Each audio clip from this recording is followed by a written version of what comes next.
I am Bernard Flowers. I go by Berney. Most people know me as Berney. I am a retired United States Air Force officer. I am also a veteran of the civil service where I spent 14 years. I retired as a senior advisor to the Department of Homeland Security from the Department of Defense. What that really means was I was a member of a cabinet secretary's staff, Secretary Mayorkas. And my expertise is that I got to see a lot of the inside of the government very, very close.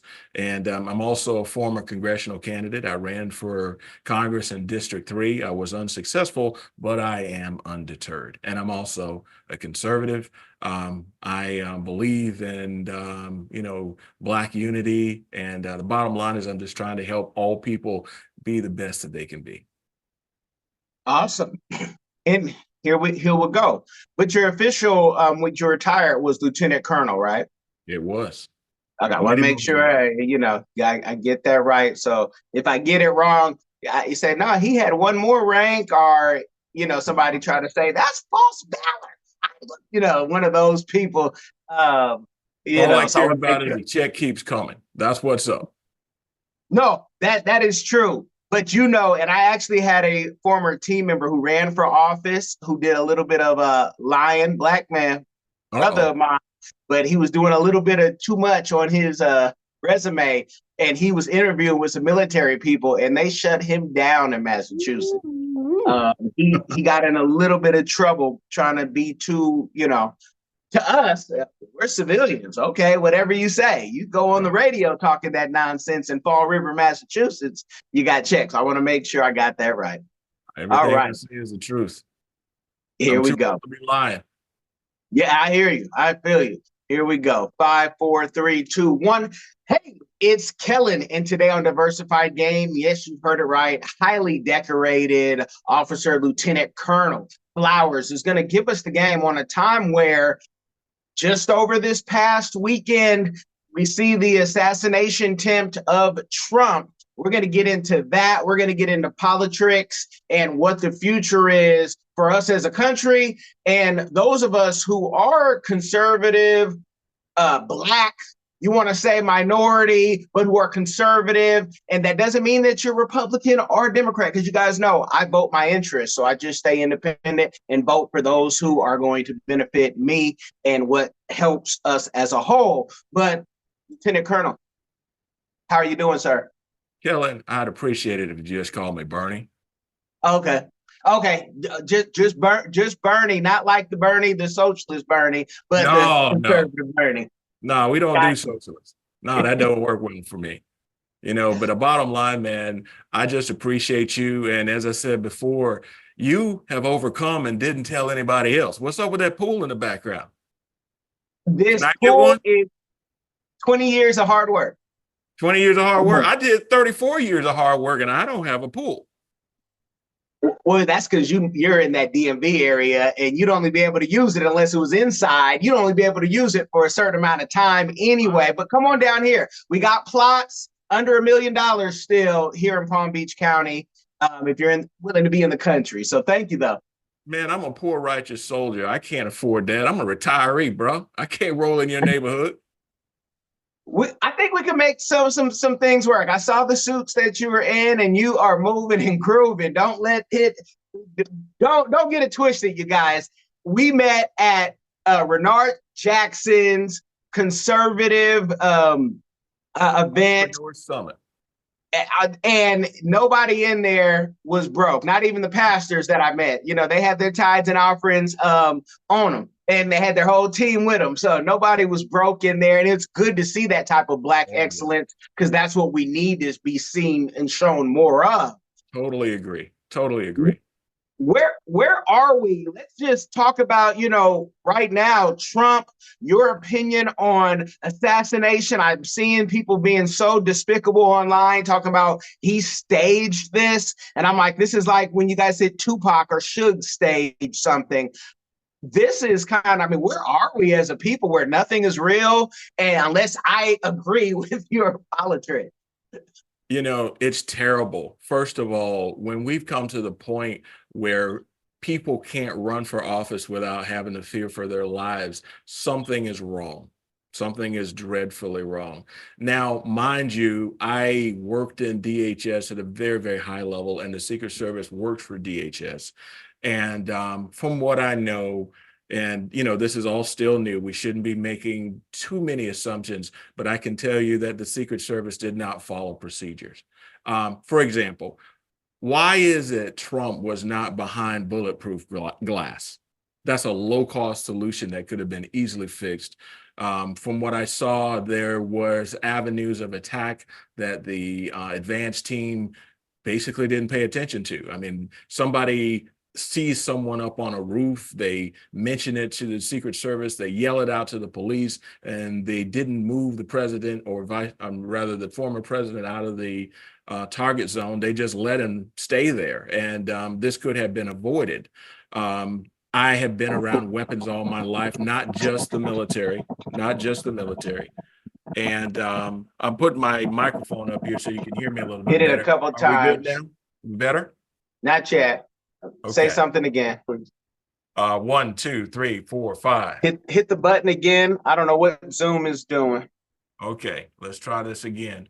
Oh. Everything on my side is looking good. Hit the button again. Okay, now I can hear you. I told you it's always during the positive stuff. There keep you on go. going. Yeah, keep on going wherever you. Yeah. All right. Well, I appreciate you, man. As I said before, I don't know where I stopped, but the Secret Service did not follow procedure. That's the bottom line here, and heads should roll. I don't know what your politics are. Well, I know you're about being a capitalist. It's just like me. But for anybody, whether you're Republican, Democrat, in the middle, it doesn't matter. We pay our civil service to do a particular job, and they failed at this particular case. And can you imagine what would have happened if that bullet would have been a couple of millimeters to the left or to the right? If there would have been a death of a presidential candidate, we would be in chaos right now. I'm thinking civil war, to tell you the truth, and I'm not exaggerating. I've been 34 years behind the fence, as they say. I've worked in some 3-letter agencies, and top of my time in the Air Force, I've got as I said before, a very, very long history working with the government at a high level, and we could have very easily had a powder keg situation, and there's a lot of people out there with millions. I mean, there's 400 million guns in this country, and for every one of those guns, I know people in my personal circle who have 50,000 rounds of ammunition in their basement, and they won't tell you this. So what I'm trying to tell you is we dodged a bullet, and Trump dodged a bullet, but somebody has to pay for this. And I don't know what is being said on the major news networks and that sort of thing, but it really boils my cookies, because all of this could have been avoided. This is a simple matter of following procedure, following checklists, and they just did not do what they were supposed to do. And normally when something like this happens, the chief of the Secret Service or the chief of whatever agency that's responsible, they resign. But I don't see anybody resigning. We will see what happens towards the end of the week, but this cannot stand. This cannot stand, because, when we start assassinating leaders and we start assassinating presidential candidates, we might as well be Nicaragua. So, but I'm running off at the mouth. Go ahead with your questions. I will answer as much as I can. Yeah, and I appreciate that. Feel free. This is your time to give this audience that usually focuses on business, but so much of business has to deal with the politics. But your everyday small business owner isn't getting the insights from people with a resume like yours. Because I can remember too, like when Jeff Duncan got shot at the congressional, softball game, and I'm like, where is more security? But even, mayors and judges, it's always the crazy ones we see online who have a whole security detail that probably don't need it, from some small town in Michigan. But I'm talking about you, Tiffany. There's your shout out. Super mayor. But I just, do politicians, and with your expertise, at what level do they need even more security? Because this is an American issue, but I've also seen it globally. When you travel, you're like, where's your security? Chief of police in North Dakota, no security walking down the street. I'm thinking, you need somebody watching your back because these are crazy times. From what I understood, that the Trump administration or the Trump detail, they asked for more security and they were denied, from what I understand, by DHS. Now, everything is still, out there right now, and there's some anomalies and things that are happening. But from what I understand and what I was told by people that worked for the Secret Service for a very, very long time, people that were insiders, friends of mine that send me information, the bottom line is the request was made on multiple occasions. And you got to understand that the way the Secret Service works, their primary job is to protect the president. Got it. And then the vice president. Got it. Then presidential candidates. So the people that were on particularly Trump's detail were not the best of the best, you might say. I've been told that a lot of those people were tired because they've been following around Trump with a smaller detail than they should have. Now, mind you, Trump has been traveling. He's doing rallies pretty much every weekend, 2 or 3 of these things. So a lot of those people were tired. And with that said, the training and what I saw from a tactical point of view, I saw a man climb up on a building and was visible by regular people, and they brought that to the attention of the authorities, and nothing was done about it. The first thing that should have been done is the target should have been moved. That's their job. And as I said before, this could have been alleviated by bulletproof glass. Don't know why they weren't using that. That's a low-cost solution that could have made a huge, huge, huge difference.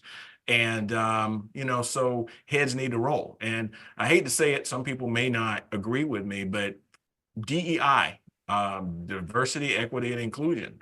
This latest Secret Service chief, this lady, I don't know her name. I once did, but the issue of the day is they are advertising for, the Secret Service to be diversified somewhat, but in a world of tactical, shootings and that sort of things, bullets don't know gender.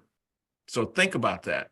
You got folks that are 5'1" and 120 pounds trying to guard the president. And, deterrence is very, very important. And I know I may sound like a troglodyte, but hear me out here. The issue of the day is, I've been around Secret Service agents, and most of them are, 6'2", 6'3", big, 220-pound guys. Their physical standards are just as good or better than the Army. They're loaded for bear. Some of them carrying 2 or 3 weapons, and then you've got snipers. And the bottom line is that they just didn't seem like they were ready for prime time. And there's a lot of things that could have been done differently, but I'm not a big fan of DEI. I think that people should earn their way. I mean, in my case, as in the military, nobody made any specific nobody made a way for me. I had to do it the hard way. And when you're talking about guarding somebody's life, when you're talking about the opportunity to die for your country, the idea is to make the other person die for their country. So, when they were picking up Trump, and after he had been shot, I noticed that the lady that was in front, the Secret Service agent, she was about, let's say 5'1", 5'2". They were trying to guard him, but she wasn't tall enough to shield him. Now, remember, those agents are carrying body armor on them. Their job is to take a bullet for the president. But if you are not tall enough to cover the president, then it's not going to do you much good. Somebody could have easily shot him. And I know I sound that, I'm not progressive or that sort of thing, but you can only be progressive unless there's soldiers there to protect, our way of life. First, you got to have the security, then you can be progressive. And so there was just a lot of things that I saw as a former military person, as a person that's been around tactics all my life, tactics, techniques, and procedures. I know how to protect people. I'm not a Secret Service agent, but I play one on TV. So with that said, I've been around this stuff my whole life, and protection details and communications and tactical things I deployed. And so I know what it is like to keep people safe. Now, back to the size physically of the Secret Service agents, I don't have any problem with women being Secret Service agents, but where are the big girls? Where's that 6 foot tall, 250-pound chick that can carry a gun? That's who I want as my battle buddy. I don't want somebody so small that she can't protect me, because if we're in a firefight, I can easily take care of her, but can she take care of me? So this isn't a male female thing. I know plenty of, good sized young women that would be just fine as Secret Service agents or whatever you want to call them, but they just weren't on Trump's detail. And so we dodged a bullet. I mean, not just physically, but literally, because can you imagine what would have happened if he had been shot, if this would have been a Kennedy situation? This could have been terrible. And trust me, I know, like I said, a lot of people who have goo gobs of weapons. There are 400 million guns in this country and even more ammunition. And you get that riled up and it'll be awfully hard to stop. So I'm thankful that God has blessed us for this situation not to be worse than it is. And back to your contention, I mean, you focus on economics. Imagine economically what would have happened if the nominee for the Republican Party, who was leading in the polls, had been killed. We would have chaos right now. Yeah, we definitely would. And, over here, we prepare for chaos. Grandmother said, in peace, prepare for war. So it's one of those things where when we come and we teach people, hey, you made this money, make sure you invest it here, and have yourself, like Robert Kiyosaki says, a plan to get out of here in 3 hours if need be. But, I want to say something, not that you need defending, but when you talk about requirements, even the Air Force has requirements for their pilots. If you're not 5'4", or if you're taller than 6'5", you're probably not going to be allowed to be a pilot in the Air Force. So there are requirements. And Mayweather, even as great as a fighter that he is, he has some 6'5" and above guys always following him. And we never hear about Mayweather getting into an issue because people say, look at those guys. Yeah, we could shoot them, but we got to shoot in a lot. We got to have our 223s. These 22s that some of these kids are walking around with in their jeans ain't going to do the trick on his people. They're going to bounce off. Deterrence is so very important. And, I don't want to cut you off, but we're right on the same page. I mean, as I said before, bullets don't recognize gender. And either you can cut it or you can't. And this is one of those situations where you need big people with large caliber weapons that would might have deterred this from happening. Yeah, crazy is going to do what crazy is going to do. If you're, one of those just willing to, risk it all for absolutely nothing. This is supposed to be America where you get a choice. And it seems like, if I don't agree with your choice, we can't be family, friends, and that is not the American way. But, when you were in the military, and I also want to, because I can hear the haters sometimes, people will say, well, you came up in the ranks. I'm sure there were some programs that allowed you to go further. How does it make you feel to say, look, I work this hard and somebody is always trying to take away from my accomplishments, whether they're white, black, male, female, there's always something, especially I'm going to say as a man, where it's like, yeah, I did this, and someone's trying to pull you down back into the toilet bowl with them probably. Can you talk about that and just how you kind of get over that? Because a lot of men I know suffer that. They're doing everything right and they're still not getting any of the reward that they think that would have come with doing the right thing. It's tough because, yes, things are unequal. I get that. But also understand that we stand on the shoulders of giants. There were people that came before us that had it really, really hard. I grew up in the South, and one of my very, very first memories is my mother putting us under the bed because the Klan and the local Indians, the Tuscaroras, were shooting each other in our neighborhood, in the Black neighborhood. They came to use the Black neighborhood as a battle zone. So with that said, I went to the University of North Carolina at Pembroke, and we started out, I remember my very first day in ROTC, we started out with 117 cadets. And the day I graduated, exactly 4 years later, we walked across, and 3 that I started with were who I finished with. So it was an elimination chamber.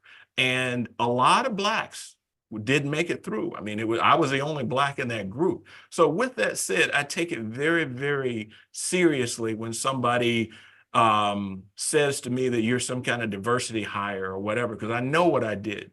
And I've been shot at. I've been in explosions. I walked away with all my fingers and toes, but I also have been in a situation where some of my contemporaries didn't make it through. So when somebody says that to me, it just really boils my cookies. And it takes away from what I've worked so hard for. It was not easy. If you could see behind me, there's a commission behind me. And that commission, I take it very, very seriously. And it doesn't say black man. It doesn't say white man. It doesn't say minority anything. It just says second lieutenant, United States Air Force. And I worked hard for that. And, I made it all the way up to lieutenant colonel. And I am very proud of that. But anybody that denigrates that is going to have a real problem with me, because the path that I chose is not an easy one.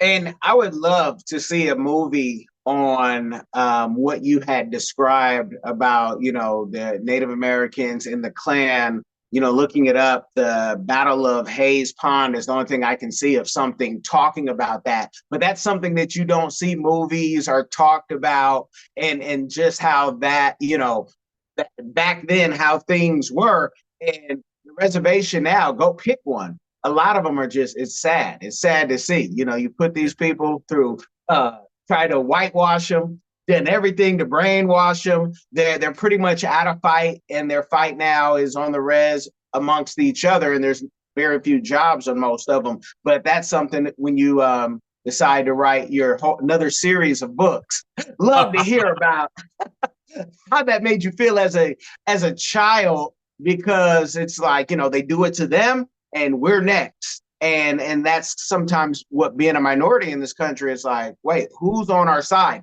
When you talk about, a race war or a civil war and all the ammunition, I think about, how do they know what side you're on, and who are you going to be shooting at, and what is that going to accomplish? Maybe from some friends of yours, if there was going to go down, who are they going after? Because most black folks aren't. When you talk about a race war or a civil war, who would everybody be shooting at? Because you have people like yourself who support Trump. You have, most black people I know don't have a Biden sticker on. So who does all this ammunition go towards, and for what? Like, is there any movements that say, hey, if it goes down, join our side? I'm not privy to that. Well, here's the thing. War is chaos, first of all. It's crazy. It's also the most profitable thing on the planet. And never forget that. You know that to be true. There are people who want there to be chaos. And when you say, okay, well, how are we going to tell who's what and that sort of thing? That's exactly the problem that we have, because most black people talk a big game, but most black people don't own weapons. They don't hang out at the gun range. Very few of us, I had on my podcast recently a black female gun instructor, and she's the first one I've ever seen in my entire life. And I just turned 59.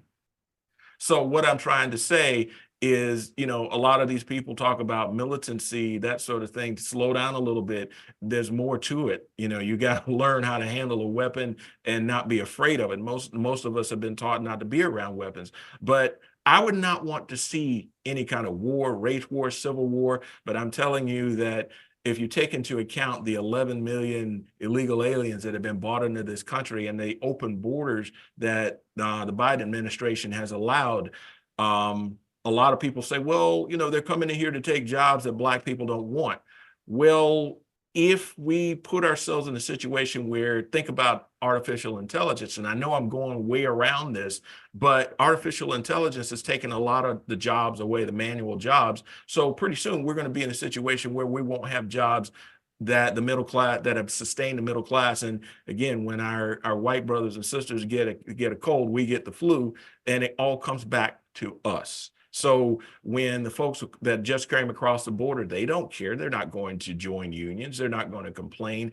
And those hard jobs that we say we don't want to do, well, those jobs are going to be done by those people, and we will be the ones left out. So back to the war thing, I just would never like that to see that happen, because there'd be chaos. And just like I said before, a lot of times we talk a lot of noise and we're unprepared, and we would get the short end of the stick no matter what. And we stand Yeah. out. Let's just face it, we stand out. Yeah. I mean, if you're, let's just face it. I mean, if you're Mexican or Chinese or whatever, you can blend. Me, you, we're dark-skinned Black people. We're going to stand out from 100 yards. So let's just face it. So it's not in our best interest to start anything. And there are people, like I said, at the higher levels that all they care about is economics. And they want to make sure that they're at the top of the food chain, and everybody else that works for a living they're secondary. And even somebody like you that has achieved economically, they don't see you as the 1%. They don't see me as the 1%. They see themselves. And when I say that, I mean, I don't know if you're familiar with Klaus Schwab and the World Economic Forum, but this is the kind of thing that destabilizes countries. When a country loses a president or loses a major presidential candidate, it creates chaos, and chaos is good for the 1%. If you know, the 1%, their wealth went up 90% during COVID. Did you know that? 90%. Absolutely insane. And most people have no idea. So COVID wasn't good for us. And when we look at, the, what do you call it? The inflation, a lot of people just simply can't afford to live a good life. And so I know this all ties back, but if you wanted to destabilize the country, a good way to do that is to start a civil war, because we wouldn't survive. We wouldn't survive, and our country would be forever changed. And I kind of like it here, kind of like my lifestyle. I know you like your pool. So, let's not change that. Let's build upon what we have, and let's not let anybody take it away for stupidity. Definitely.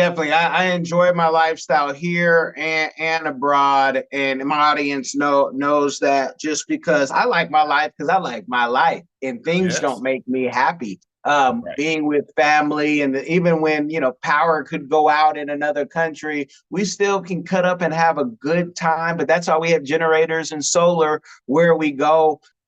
I would say this: I just introduced you to Skip, who's another female gun instructor for the podcast. You'll see it on your Instagram. Oh, But outstanding. yeah, and she's just happens to be a Black woman, very nice lady. And I know I think maybe one or two others, but I like to see more women getting into firearms, because we have what we call, it's a bunch of Black guys, but you don't have to be Black for our gun group. And one of our guys is an NRA instructor here in Palm Beach, and we're there. But to your point, we're the only ones, and they know when we show up. We're 5 to 7, sometimes 10 deep. Like, oh wow! And everybody is so nice. Everybody is so kind. Imagine And why. yeah. It reminds me of a Martin Lawrence joke. When there's one of us, they might give us an attitude. When there's a group of us, oh, how can we help? And Oh, yes. And firearms are a great equalizer, and I encourage anybody to learn their way around the weapons and protect themselves. But you're right. There's just not enough of us, and those of us who are most vocal are the ones who are the least prepared. Yeah. Well, I'm from California originally, and it's funny when I hear California people talking about a fight, because I'm like, y'all can't even have a gun unless it's in the trunk, separated from the bullets, locked up.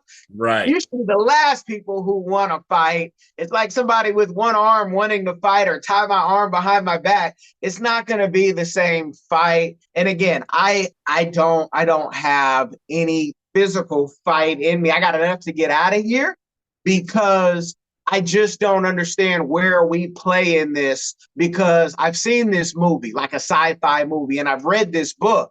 For the minority, it's not like we have a lot of leverage. It's not like, we have a factory and things that we can build. So for me, it's not a fight and run. It's that I've prepared myself and my finances to be able to have multiple places to go and be comfortable.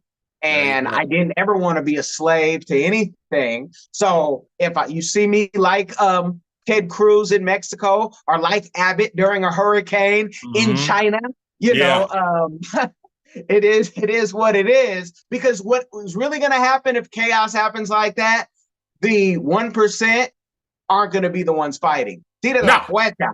They're going to show you all the Spanish and Japanese and everything else they know how to speak, and they'll be gone. And that's why I really don't want to fight amongst people, because the rich, the uber rich, they're gone, and they might have started the fight. And it does make money. In Sierra Leone, where I'm also a citizen by descent, for the last at least 3 years, I asked the Lebanese, why did you guys not leave during the war? Because everybody else who could afford to got out that I knew. Right. The rich, right? The blue Right. bloods of Sierra Leone, they were gone to the next countries, America. They had money to do that. And they said, and they laughed. They said, there's a lot of money to be made in war. This is Yes. home. Yes. So, to your point.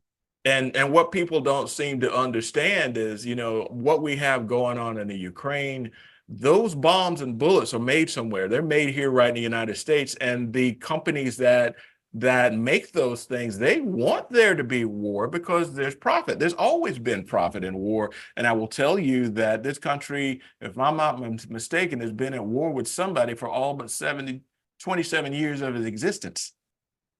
And the Wow. people who make the profits, I mean, I've seen people walking around, well, missing legs, missing arms. I mean, PTSD, you name it. Poor people from the South generally are the ones who do the fighting. And we come back all broke up. I'm lucky that I got all my fingers and toes. But the issue today is the profiteers up in New York are the ones who want to maintain war. And I don't want to fight their wars anymore.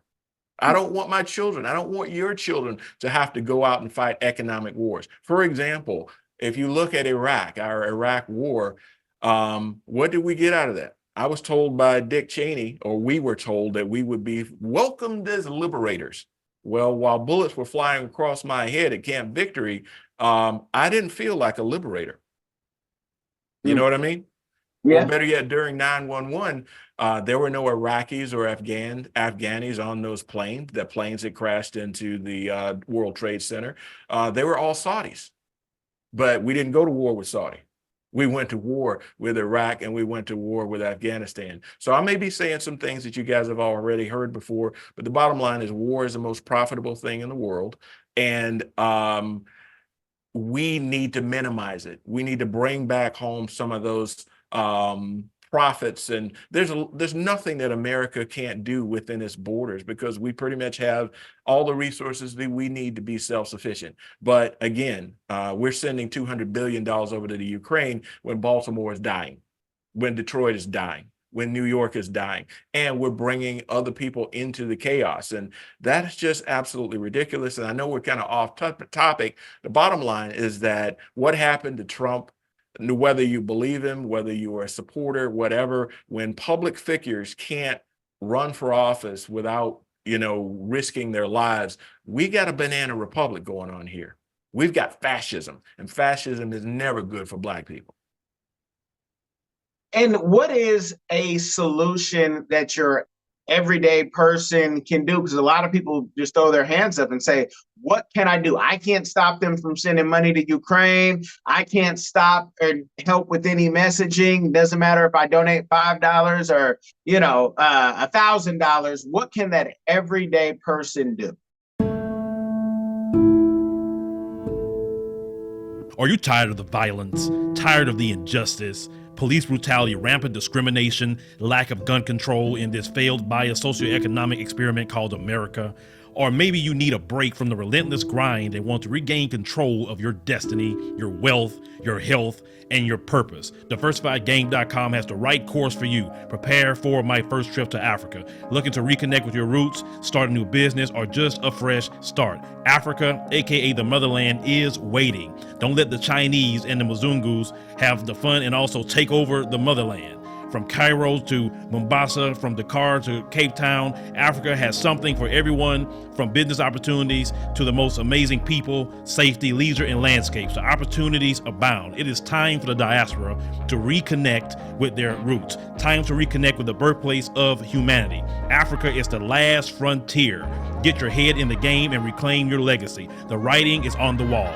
Babylon is falling. Give up the stress, grind, and violence inflicted on our people on this continent and prepare for a journey of restoration and joy by connecting with the land of your ancestors. Check out our new course and kick off your adventure at diversifiedgame.com.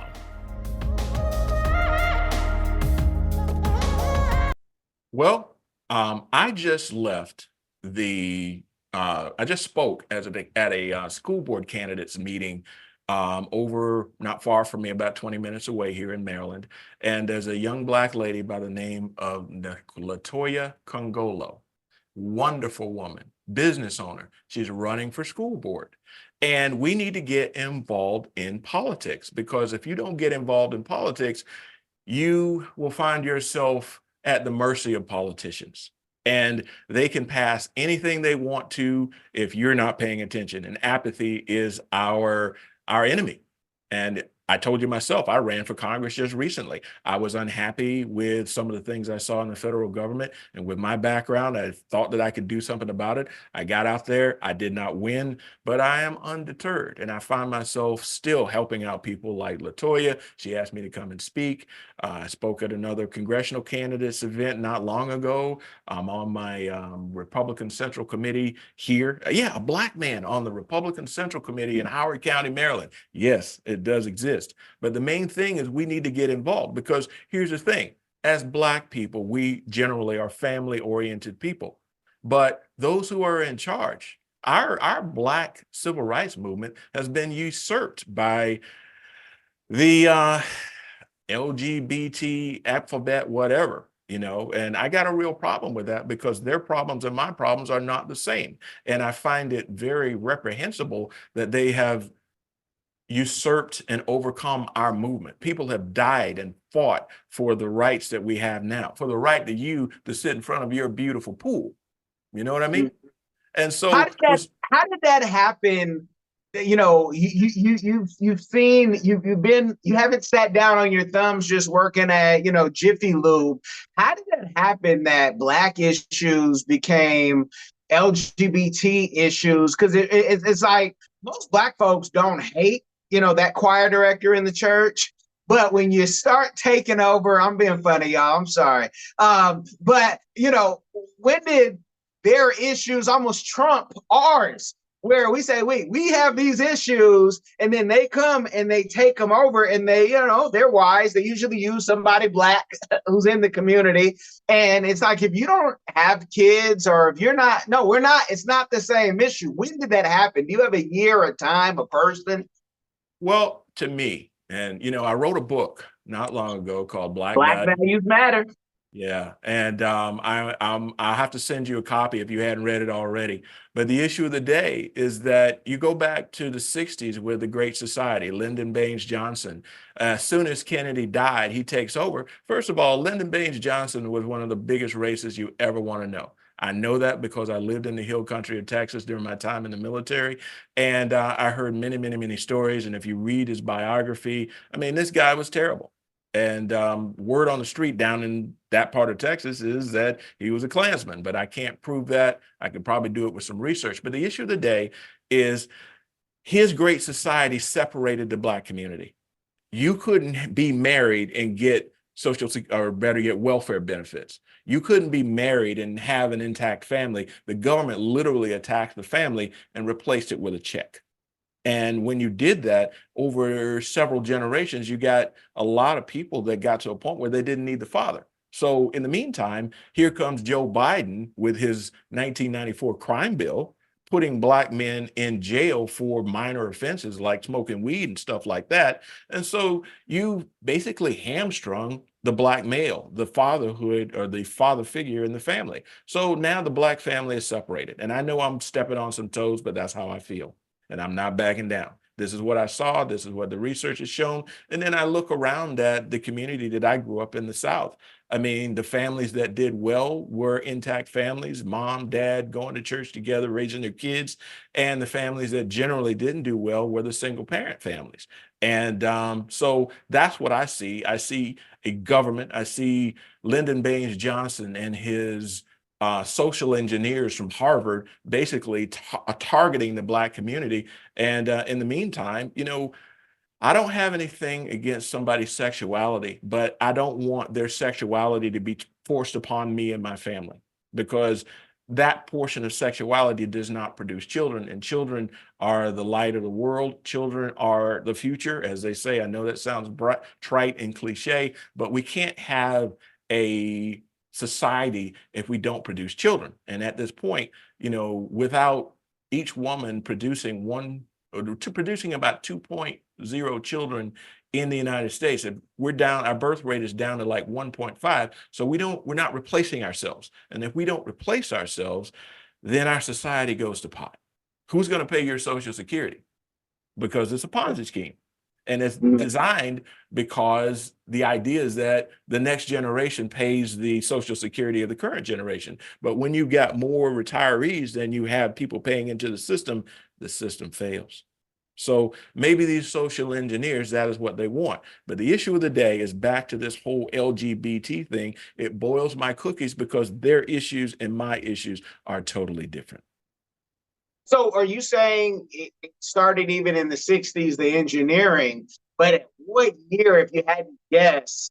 Because I can just hear, I mean, even the LGBT, they'll say, well, we're having kids. There's all type of test tube babies and all type of things that are coming up about that they're doing. It's like, I don't mind having a man for a night. I just don't want to raise him. I want to raise it with my girlfriend.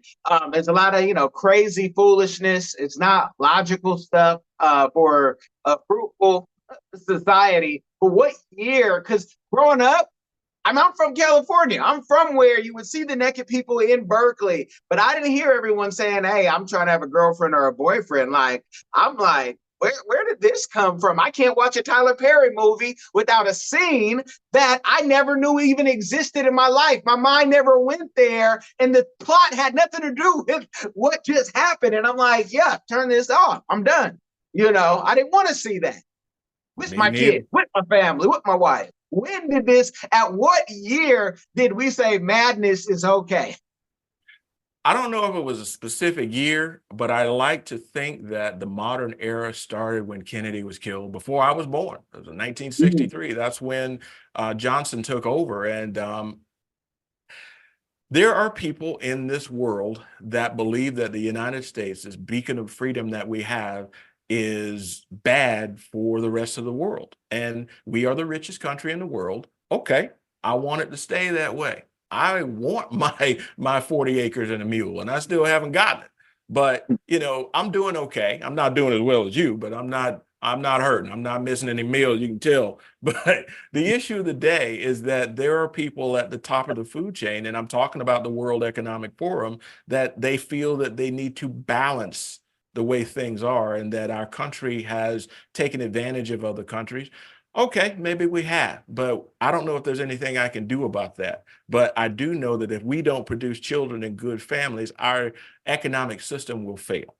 And a culture is only as good as the people in it. And when we don't produce children that are moral, ethical, and just basically good people, eventually things are going to fall apart, and then you have chaos, like in Baltimore, little old ladies that are can't go outside because they're afraid of drug dealers, and food deserts where people can't get proper nutrition. And you drive outside of Baltimore. I live 20 minutes outside of Baltimore. Howard County, where I live, is arguably one of the richest counties in the entire United States. But the reason is because there's a beltway around the Pentagon, and then a lot of people work for the government. They work for DOD. They're making good salaries, and they're seeing chaos happen, but they don't care because they're making a good salary. Now, go a little bit west of us, about an hour, go a little bit outside of Maryland or even Western Maryland, and you'll find a lot of poor people, a lot of fentanyl, a lot of places, small towns where there's no jobs.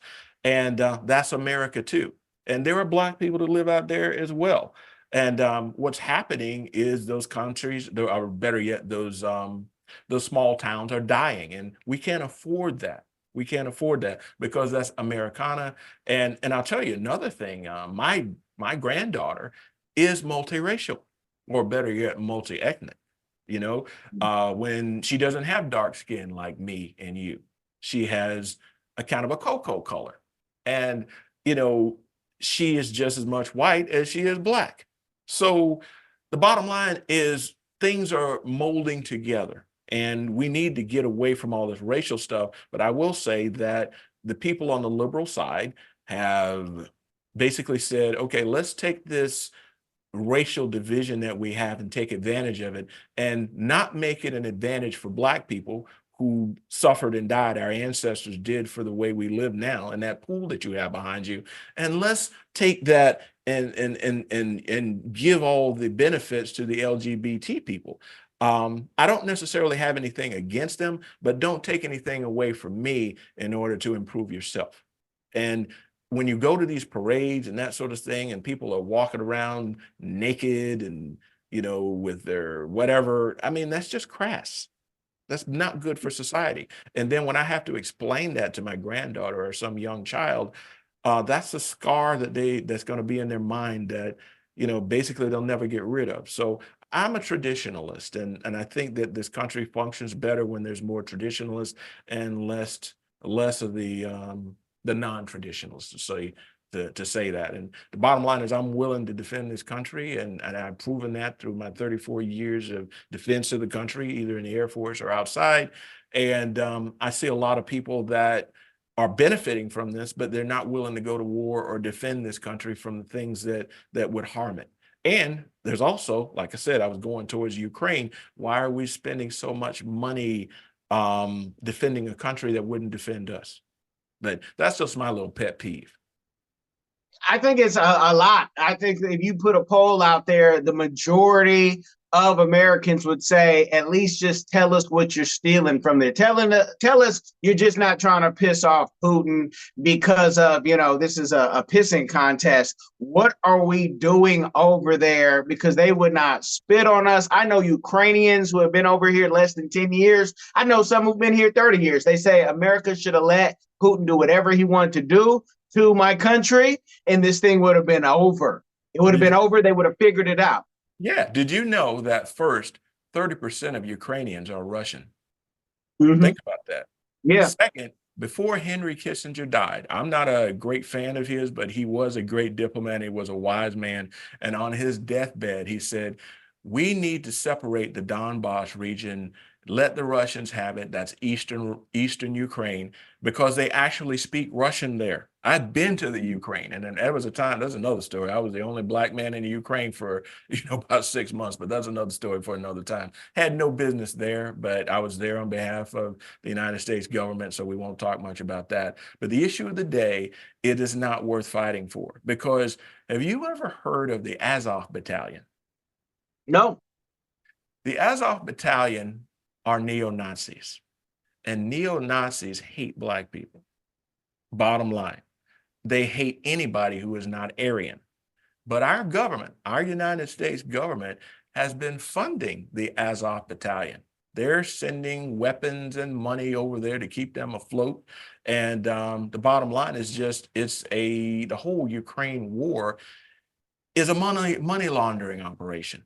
That's the bottom line. And as I was alluding to earlier, the bombs and bullets are made here in the United States. So the defense contractors are making huge amounts of money, and they don't want this to stop, no matter what, no matter who gets killed. And if you notice, I heard the Secretary of Defense a few months ago, right after Christmas, they were advocating for a draft. They want to draft American children and send them to the Ukraine to fight on behalf of big business. And I find that to be reprehensible, and I will do everything I can to stop it. And that is why I'm doing what I'm doing. I mean, yeah, I ran for Congress. I didn't win, but I'm not going to stop, because the American people are being taken for a ride. We're sending huge amounts of money over to the Ukraine. And in the meantime, our southwest border is porous. We're bringing across drugs and people. And, people were making a big deal about COVID. Well, I can tell you for a fact, we weren't vetting those people that were coming across. 3,000 people a night. We were talking about the idea of the Afghan retrograde, but we brought 85,000 Afghans across here. Well, the issue of the day is we couldn't possibly have vetted those people. We lied to the American people. We told them that we checked them for COVID. There were people with terrorist ties. When you bring 85,000 people over, there's no possible way that you can check everyone's ideology. And so if I was a general and I had a beef against the United States, I would send a sleeper cell over here and just wait until the right time came to create chaos. For all we know, that kid that shot at Trump, he might have been some sort of part of a sleeper cell for all we know. I know I sound like Tom Clancy here, but I lived this for 34 years. So yes, I'm suspicious of everything. No, we want you to talk that talk because, you know, sometimes we say what that white ice is colder. So when a black man with all the experience that you have, right, proven experience, somebody will say, well, I don't know. But what you had said, I did not know the name of the Nazis, but our Ukrainian buddy, he's an elder and who has the whole history. He's like, yeah, he's like, Poland really should have go over to Russia as well. If this would have happened, if that would have happened, he's like, I'm an American. He had to prove, you know, he's an American mentality wise, but he's like, historically, America has overstepped their boundaries. So you're saying the same thing they say. And when he told me that the Nazis were being funded, but again, the name didn't resonate. I said, wait, but the Klitschko's are like in that part of Ukraine and they never say anything that's racist. And I'm thinking, you know, we would have, you know, found something on them. And he's like, yeah, why would they say anything? They're getting funded. They're making money from the system. They're boxers. They don't care, you know. They're politicians now. You know, well, at least one of them is he's, I believe, the mayor, and the other one, I mean, both of them have doctorate degrees, but these are things that you're living in like a real life Rocky movie where it's just like, oh, what's going on? We don't know. I surely don't know. That's why I bring on experts who have 30 plus years of experience to break down the game, because it ain't one of those podcasts where Kellen knows everything at all. Let me know, Berney, what is a community give back that you are doing or that you would like to do in the future? I mean, writing the book and running for office was one of them. What else you got in you? Can we get more from you? Because some of us are already tired. And I don't know, man. I'm tired. To tell you the truth, I'm not gonna lie to you. I spent $90,000 on this campaign. And that was my own money. And the thing is that I live in a place that is extremely liberal. It's D+8. If you know, there's 8 Democrats for every Republican or conservative, and the Republican Party is dead here. I mean, I was interviewed by Steve Bannon not long ago, right around February timeframe. I'm on the interview, and he asked me, "Where do you live?" And I said, "Maryland." And he had this funny look on his face, and he said, "How do you have any chance?" or something to that effect. And I said, "Well, you know, if I can light a fire, I can get some people interested, because we're trying to protect families here. And I'm not that guy who's like Mr. Staunch Republican. I'm just trying to protect the people that are trying to protect me. And but what can I do? I can stay engaged. As I said before, I'm in the Howard County Republican Central Committee. Yes, there are Republicans that don't necessarily want to do what's good for the world. They are just interested in making money. Those are the old school Republicans. We don't deal with those. I'm trying to work. I'm trying to protect a working man, the regular everyday guy that's trying to take care of his family. And the issue of the day is that we need to get these prices down, this inflation down. There's a lot of bad things that are happening. For example, I don't know if you have an electric car. I don't have anything against anybody who has an electric car, but lithium, for example, is required for electric cars to be used.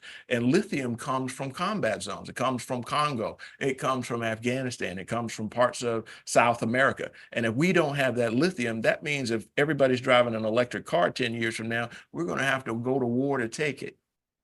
Have you thought about that? We've got a lithium mine. We produce 1% of the lithium in the world here in the United States. And we got a lithium mine out, one lithium mine out in Nevada, and it's not even online. So those who are pushing this green agenda and all this lithium stuff and the electric cars, they're putting us in a bad position in the future. And furthermore, the electrical grid that we have, I got solar panels in my house. What Republican has solar panels on his house? Crazy. But the issue of the day is that our electrical grid is not designed for the future.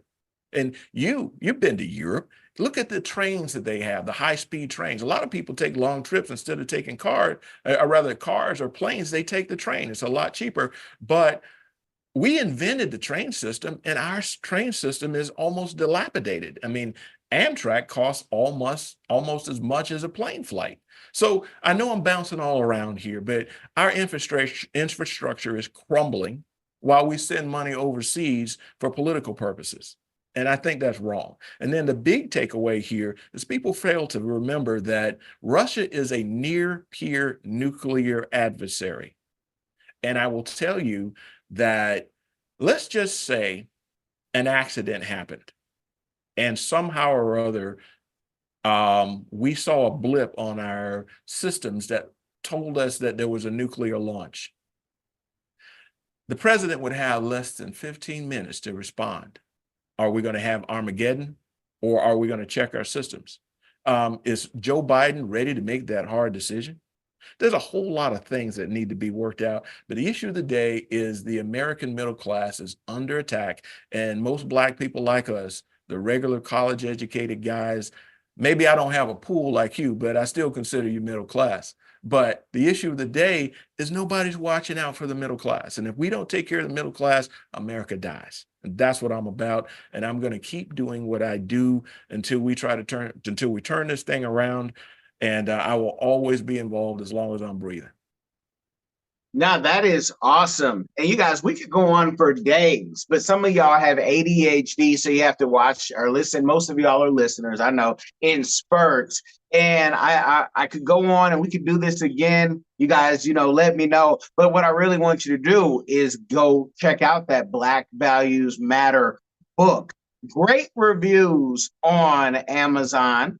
So you guys go learn something, get off whatever Club Shay Shay is saying, and tap into something that will actually enrich your soul. Because a lot of what you and I have talked about this whole time is appetites. And you have a low appetite, or is your appetite higher for something that's greater than whatever is trending? I mean, Trump is trending right now, and that should be, because, I mean, I'm old enough to say, wait, the last person I know who got shot like this as a president or former is Reagan.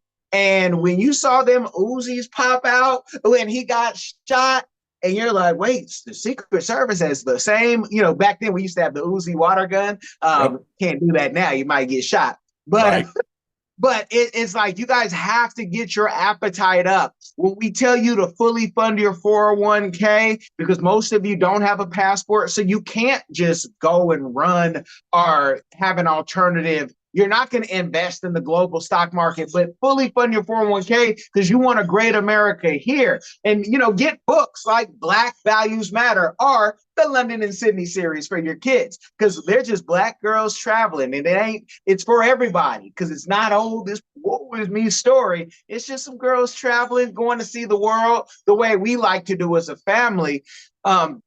Berney, give the people any of last words, something they can take home, teach their kids, their wife, as well as where they can connect with you if they want to hire you as a speaker. I said hire. Don't ask him to go do anything for, can you just, for the people. No, hire you as a speaker, as a trainer, as a father, what your father should have told you, but daddy wasn't around. Please give us the game. Well, Kellen, I don't know if I can live up to all that, man, but I tell you what, hanging around with people like you uplifts me. Now, I have a website, flowersformaryland.com. I have an email address, flowersformaryland@gmail.com. If you need to get a hold of me, just either one of those two devices. I've also got the Loyal Opposition podcast. It comes out on most social media on Wednesdays. And you can just type in Berney Flowers, not B-E-R like Bernie Sanders. It's B-E-R-N-E-Y. I spell it differently because I don't want to be confused with Bernie Sanders, but because we are totally opposite. But the issue of the day is I'm out there. I'm easy to find. And if you need me, get a hold of me. I appreciate being on programs like this because I am pro-black. I mean, I'm not downing anybody else, but my skin is brown just like yours. And the bottom line is we have an opportunity to have a great melting pot. And I believe that our ancestors would be appalled at what we have been allowed to become, because we've allowed other people who don't have our very same interests to separate us from our families. And that is absolutely unacceptable. And so I'm for the family, I'm pro-family, pro-America, and you can be pro-America and pro-black family at the same time. So if you need me, get a hold of me. And I just thank Kellen for the opportunity. This guy is outstanding. And I want to tell you, I'm still jealous of that pool. Well, when you're in Palm Beach, make sure you come on by. Let me know if I'm in the country, if I'm in the state. Hey, we are here, kind of homebodies. You guys who have followed through to the end, congratulations to you. And know that you can go to berneyflowers.com. Links will be in the description wherever you experience this podcast. I need you guys to comment. I need you guys to like, but more importantly, for everybody else's sake, I need you guys to share this game with somebody. It will change their life. Y'all be blessed. Hello, everyone. Come along with London and Sydney as they show you around the vibrant country of Cameroon. Explore the heart of Africa through the eyes of London and Sydney. Two explorers who journey across the great city of Yaoundé, exploring its rich culture, vibrant market squares, cultural heritage, and wildlife. With giggles and excitement, London and Sydney Explore Cameroon takes you on a fun-filled adventure, providing insight into the country's culture and traditions through the pages of this book. It's packed with exciting stories and super cool facts about Cameroon that will make you go, wow. Get your copy now, available on Amazon and in libraries near you. There's only one easy way to experience the exploration of Cameroon, and it's through London and Sydney. Don't wait, get yours.